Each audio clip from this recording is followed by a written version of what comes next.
नंदू ने सोचा भी नहीं था कि बस इतनी देर कर देगी। उसने घड़ी में देखा तो रात के 11 बज चुके थे। पता चला कि इस तेज बारिश की वजह से आगे एक बड़ा पेड़ गिर गया था, इसलिए बसु अब आगे नहीं जा सकती थी। नंदू रिक्शा स्टैंड की तरफ जाने के बजाय पैदल ही चलने लगा। थोड़ा आगे बढ़ा तो सुनसान और खाली सड़क पर चल रहा था। अचानक उसके कानों में एक आवाज आई, ओ बाबू, चाय पियेंगे क्या? नंदू ने सामने देखा तो एक चाय की दुकान थी। उसने मन ही मन सोचा, अरे वाह, इतनी रात में भी चाय की दुकान खुली है। आसपास तो कोई इंसान भी नहीं था। इतनी सुनसान रात में दुकान खुली देखकर उसे थोड़ा अजीब लगा। उसने सोचा, शायद आज रात यहीं रुकना पड़े। हाँ भैया, एक कप चाय देना। नंदू को वैसे भी जल्दी सर्दी लग जाती है। अगर सिर पर बारिश का पानी पड़ गया तो जोर की खांसी शुरू हो जाती है, इसलिए उसने रुककर चाय पीने की सोची। लीजिए बाबू, आपकी चाय।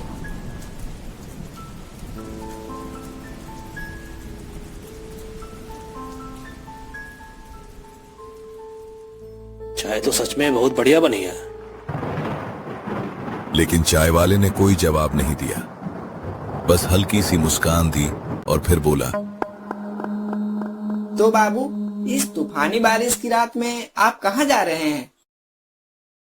उसकी बात सुनकर नंदू ने अपना रास्ता बता दिया। सिसवा।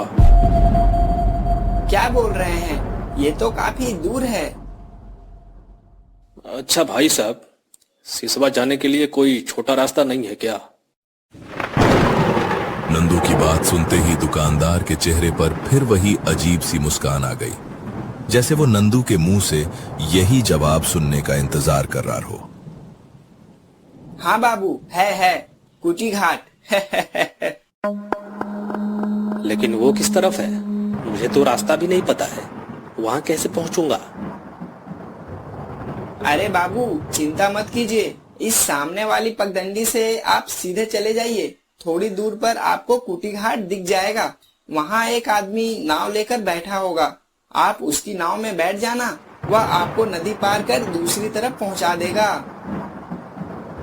इतनी रात में नाव लेकर कौन घाट पर बैठा होगा? मेरे साथ मजाक कर रहे हो क्या?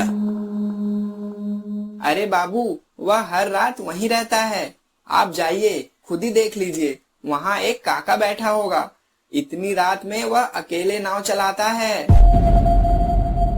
ठीक है, जाकर देख ही लेता हूँ। बस भगवान करे बारिश फिर से शुरू ना हो जाए। लेकिन आसमान को देखकर लग रहा है कि बादल फिर से घिर रहे हैं। पता नहीं आज रात क्या होने वाला है। नंदू ने चाय का कप नीचे रखा और चाय वाले को पैसे दिए और वहां से चल दिया।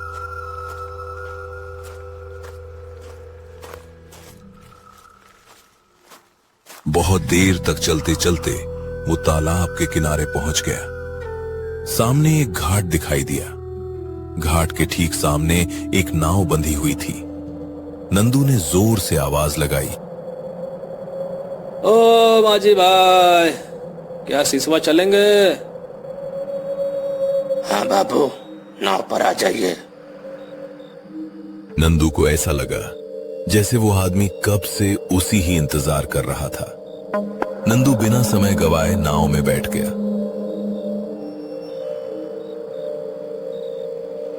तभी उसकी नजर माझी की एक आंख पर पड़ी। उसकी एक आंख नहीं थी। नंदू को लगा कि अगर दोबारा बारिश शुरू हो गई तो बड़ी मुसीबत हो जाएगी। माझी बिना कुछ बोले धीरे धीरे नाव चलाने लगा। चारों तरफ सन्नाटा था। सिर्फ हवा की आवाज सुनाई दे रही थी। ठंडी हवा से पूरा शरीर कांपने लगा। दूर कहीं से सियारों और कुत्तों के रोने की आवाज आ रही थी। नंदू ने उस खामोशी को तोड़ते हुए नाविक से पूछा, हाजी भाई, तुम इतनी रात तक इस घाट पर बैठे रहते हो, वो भी इतने घने अंधेरे में, तुम्हें डर नहीं लगता क्या? डर तो मुझे बहुत पहले ही छोड़कर चला गया बाबू। अब मुझे किसी चीज से डर नहीं लगता। मतलब? जब इस नाव पर बैठा रहता हूँ तो डर अपने आप भाग जाता है। ठीक है, लेकिन आपका नाम क्या है? लोग मुझे हरिपत काका कहकर बुलाते थे। बुलाते थे मतलब? अब नहीं बुलाते? आप नहीं समझेंगे बाबू, ये सब इंसानों के हाथ में नहीं होता, सब ऊपर वाले की मर्जी है। उसकी बातें नंदू को बिल्कुल समझ में नहीं आई।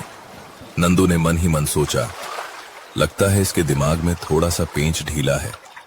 अब नंदू को थोड़ी बेचैनी होने लगी। अच्छा माझी भाई, बेलिया घाट पहुंचने में अभी कितना समय लगेगा? लगभग 1 घंटा। इतना समय मुझे इसी माझी के साथ बिताना होगा? पता नहीं क्यों ये आदमी मुझे बिल्कुल अच्छा नहीं लग रहा। इसका चेहरा और बातें कुछ अजीब सी हैं। हम जैसे गरीबों की किस्मत कहाँ अच्छी होती है बाबू। एक सीधे साधे लड़के की दुकान छीन ली और उसे मार डाला। किसकी बात कर रहे हैं आप? कौन किसे मारा है? आप जिससे चाय पीकर आए हैं, मैं उसी फटीक की बात कर रहा हूँ। वो लड़का बहुत अच्छा था बाबू। आपके शहर के एक बुरे आदमी की नजर उसकी दुकान पर पड़ गई। उसने उसे मारकर उसकी दुकान छीन ली। क्या आप बकवास कर रहे हैं? मैंने तो उसे अपनी आंखों से देखा था। उसका नाम फटीक था। तुम कह रहे हो कि वह मर चुका है? नियति, सब नियति का खेल है। नंदू ने घड़ी देखी, लेकिन बारिश में भीगने की वजह से वो बंद हो चुकी थी। लगता है फिर से बारिश शुरू होगी। अगर बारिश तेज हुई तो नाव चलाना मुश्किल हो जाएगा। आगे बड़ा नदी है, बेहतर होगा यहीं किनारे नाव रोक देते हैं। ठीक है, यही बेहतर होगा। चारों ओर बड़े बड़े पेड़ थे। घना अंधेरा छाया हुआ था। नाव की लालटेन भी बुझने लगी थी। नंदू को हल्की हल्की नींद आने लगी। उसने सोचा, थोड़ी देर आंखें बंद कर लेता हूं। कुछ ही देर में गहरी नींद आ गई, लेकिन अचानक नंदू को किसी की धीमी आवाज सुनाई दी। यात्री, तुम कौन हो? कहाँ जा रहे हो? हमें बचाओ, हमारा दम घुट रहा है, हमें बचाओ। नंदू घबरा कर उठ बैठा। उसने देखा, नाव में माझी कहीं नहीं था। दूर अंधेरे में कई लोगों के रोने और मदद मांगने की आवाजें आ रही थीं।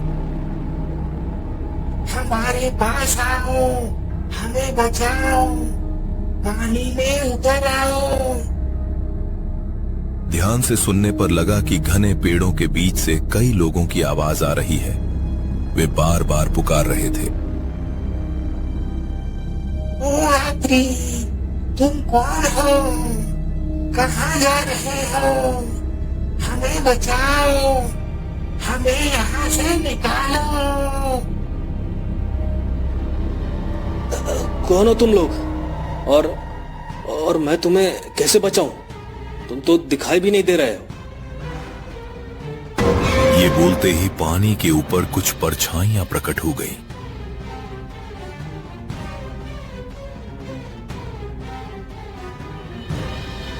उतरो, पानी में उतरो, चले आओ हमें बचाने। उतरो जल्दी पानी में। उनकी आवाज में ऐसी खींच थी कि नंदू सम्मोहित होकर पानी में उतरने ही वाला था। तभी उसके कंधे पर बर्फ जैसा ठंडा हाथ पड़ा। उसने पीछे मुड़कर देखा, हरिपद माझी खड़ा था। बाबू, पीछे हट जाइए, अभी यहाँ से निकलना होगा, नहीं तो बहुत बड़ा अनर्थ हो जाएगा। तुम मुझे अकेला छोड़कर कहाँ चले गए थे? कुछ पागल हो क्या? दिमाग खराब है क्या तुम्हारा? लालटेन जलाने गया था। अभी बातें छोड़िए, पहले यहाँ से निकलते हैं।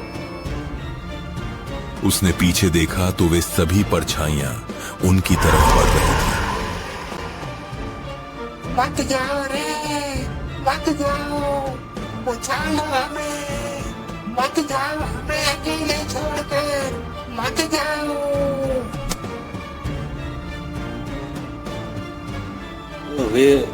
वे कौन थे? ये वे निशिभूत थे। जो भी उनके जाल में फंस जाता है कभी वापस नहीं लौटता। बहुत साल पहले वो भी नाव चलाते थे।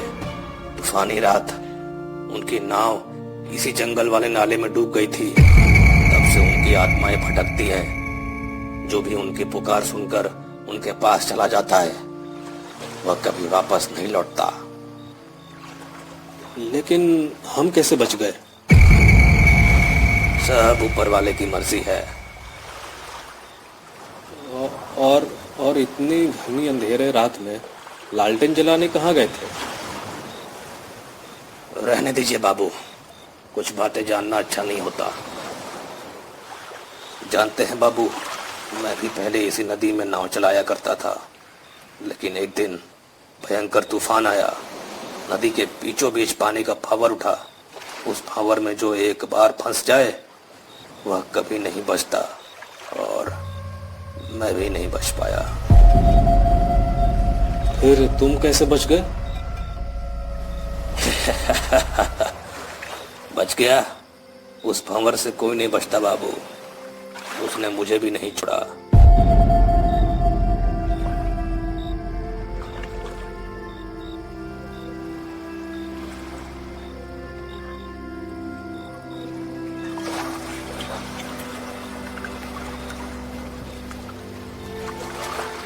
हम बेलिया घाट पहुंच गए हैं।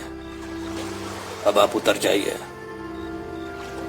लेकिन अब नंदू के मन में सिर्फ एक ही सवाल था, क्या ये नाविक सचमुच जिंदा इंसान है या फिर एक आत्मा? माया है बाबू, सब माया है। आप नहीं समझेंगे बाबू। अब आप उतर जाइए। घाट पर और भी यात्री मेरा इंतजार कर रहे हैं। मुझे उन्हें भी उनकी मंजिल तक पहुंचाना है। नंदू नाव से उतर गया। हरिपद माझी ने फिर से चप्पू चलाना शुरू किया। धीरे धीरे उसकी नाव अंधेरी नदी में दूर होती गई और कुछ ही पल में वो पूरी तरह अंधेरे में गायब हो गई। तब नंदू को समझ आया, हरिपद माझी कोई साधारण इंसान नहीं था। वो उसी नदी में मरा हुआ एक भटकता हुआ नाविक था, जो आज भी भटके हुए मुसाफिरों को मौत के मुंह से बचाकर उनकी मंजिल तक पहुंचाता है।